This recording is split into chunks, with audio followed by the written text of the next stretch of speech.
আমরা যারা ডিজিটাল প্ল্যাটফর্মে কাজ করি তাদের কম বেশি স্ক্রিন রেকর্ডারের প্রয়োজন হয়।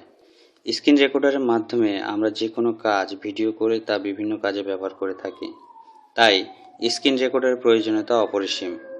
আজকে আমি একটি স্ক্রিন রেকর্ডারের বিষয়ে কথা বলবো, তা হলো এক্স রেকর্ডার, যার মাধ্যমে আমরা বিভিন্ন ভিডিও রেকর্ড করে থাকি এবং প্রয়োজন মতো তা ব্যবহার করে থাকি।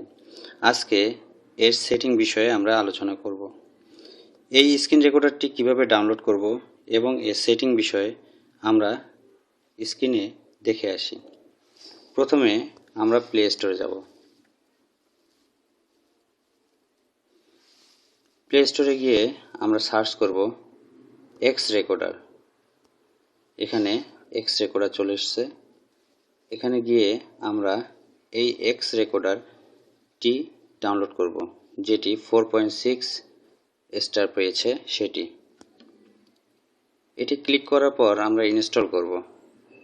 ইনস্টল হতে কিছু সময় লাগবে, এটা ইন্টারনেট স্পিডের উপর নির্ভর করে।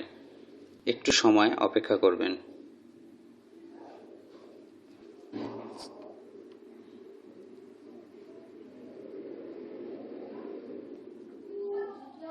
এটি ডাউনলোড হওয়া শুরু করেছে, তাই একটু অপেক্ষা করবেন।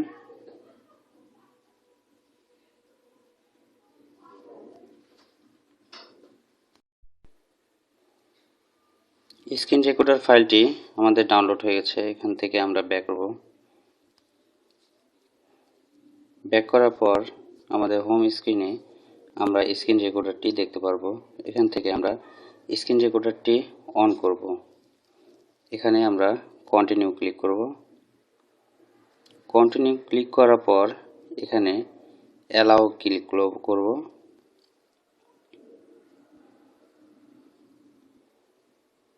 এখানে আমরা এখন এই অ্যাপসটির সেটিং বিষয়ে একটু দেখে নেব এবং সেটিংগুলো পরিবর্তন করব, যাতে আমাদের রেকর্ডিং করতে সুবিধা হয়। এখানে আমরা যে স্ক্রিনটি আসবে সেখানে নেক্সট করব, তারপর ওকে করব এবং এখানে অ্যালাউ করে দেব ফটো অ্যান্ড মিডিয়া। অ্যালাউ করার সঙ্গে সঙ্গে আমাদের এই স্ক্রিন রেকর্ডারটি চলে আসবে।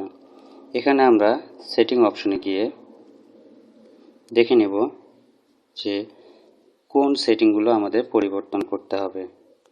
এখানে প্রথম যে সেটিংটি রয়েছে সেটি হলো অডিও সেটিং। অডিও সেটিং এখানে মিউট করা রয়েছে। এখানে আমরা এটি মিউট না করে মাইক্রোফোনে দিয়ে দেব। ব্যাক করে allow x recorder two record audio, দুঃখিত। তারপর এখানে আমরা নয়েজ রিডিউস এটা ক্লিক করে দেব। তারপর ব্যাক করব। ব্যাক করার পর ভিডিও সেটিং এখানে আমরা 720 মেগাপিক্সেল আমরা এটা ঠিকই রাখব। তারপরে দেখব ওরিয়েন্টেশন মোডটি অটোই থাকবে। এখানে আমরা কোনো পরিবর্তন করব না। সেভ লোকেশন, এখানে আমরা কোনো ভিডিও রেকর্ডিং করার পর যে ভিডিওটি করলাম সেই ভিডিওটি কোন লোকেশনে গিয়ে সেভ হবে সেটি আমরা এখান থেকে ইন্ডিকেট করে দিতে পারবো। তারপর আমরা এখানে ভিডিও সেগমেন্ট সাইজ এটি পরিবর্তন করব না। রিপেয়ার সিস্টেম ইউআই ক্র্যাশ এটাও পরিবর্তন করব না। এরপর আমরা রেকর্ডিং মোডে যাব। রেকর্ডিং মোড আমাদের নর্মাল মোডই থাকবে, এটা পরিবর্তন করব না। কাউন্টডাউন বিফোর স্টার্ট, এখানে আমাদের 3 সেকেন্ড পরে ভিডিওটি স্টার্ট হবে, সেটি এখানে আমরা পরিবর্তন করে দিতে পারবো বা 5 সেকেন্ড 10 সেকেন্ড বাড়িয়ে দিতে পারবো। আমাদের 3 সেকেন্ডই ঠিক আছে, তাই আমরা 3 সেকেন্ডই রাখলাম। হাইড রেকর্ডিং সেভ উইন্ডোজ, এটি আমাদের প্রো ভার্সন, এটি আমরা চেঞ্জ করতে পারবো না। তারপর এখানে আর কিছু পরিবর্তন করা লাগবে না। পরিবর্তন না করে আমরা এখানে টুলসে গিয়ে দেখুন, এখানে ক্যামেরা, আমরা যদি কোনো ভিডিও রেকর্ডিং করার সময় ক্যামেরা চালু রাখতে চাই তাহলে আমরা ক্যামেরা চালু রাখতে পারবো। সেক্ষেত্রে আমাদের অ্যালাউ করে দিতে হবে। তারপর রয়েছে স্ক্রিনশট। এখান থেকে আমরা রেকর্ডিং করাকালীন সময় স্ক্রিনশট নিতে পারবো।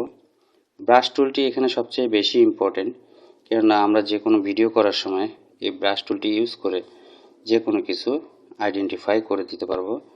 এটি দেখুন, আমি এখানে ব্রাশ টুল ব্যবহার করে একটি লেখাকে বা একটি ওয়ার্ডকে আইডেন্টিফাই করে দিচ্ছি, যেটি আপনাদের দেখার সুবিধা হবে এবং যারা ভিউয়ার আছে তারা এটা দেখে বুঝতে পারবে আমি কোন জিনিসটি আইডেন্টিফাই করছি। এটি আমি ক্রস করব। তারপর এখানে রয়েছে শো টাচ। এই স্ক্রিনে আমি যে সকল জিনিস টাচ করব সেই টাচগুলো এখানে যদি আমি ক্লিক করে ইয়েস আই ক্যান দিয়ে দিই, তাহলে আমি যে টাচ করব সেই টাচগুলো এখানে আইডেন্টিফাই হবে। এরপরে এখান থেকে আমরা ব্যাক করার পর ট্রাস ফাইলটি, এখানে আমরা যেগুলো ফাইল ডিলিট করব সেই ফাইলগুলোই এখানে গিয়ে জমা হবে। এখানে আর কিছু পরিবর্তন করতে হবে না তেমন কিছু। ল্যাঙ্গুয়েজ আপনি ইংলিশ ল্যাঙ্গুয়েজ দিবেন নাকি অটো দিবেন সেটি আপনার উপর ডিপেন্ড করবে। হয়তোবা আপনি চায়না বা জাপানিজ বা টার্কিশ ল্যাঙ্গুয়েজ সিলেক্ট করতে পারেন যদি আপনি সেই ভাষায় দক্ষ হয়ে থাকেন। তারপর এখানে আর কিছু পরিবর্তন করতে হবে না। তো তাহলে বন্ধুরা, আমরা এখানে এই স্ক্রিন রেকর্ডারের সেটিং সম্পর্কে দেখে নিলাম এবং এই সেটিংগুলো পরিবর্তন করে নিলাম যাতে আমাদের কাজের সুবিধার্থে আমরা স্ক্রিন রেকর্ডারটি যে কোনোভাবে ইউজ করতে পারি।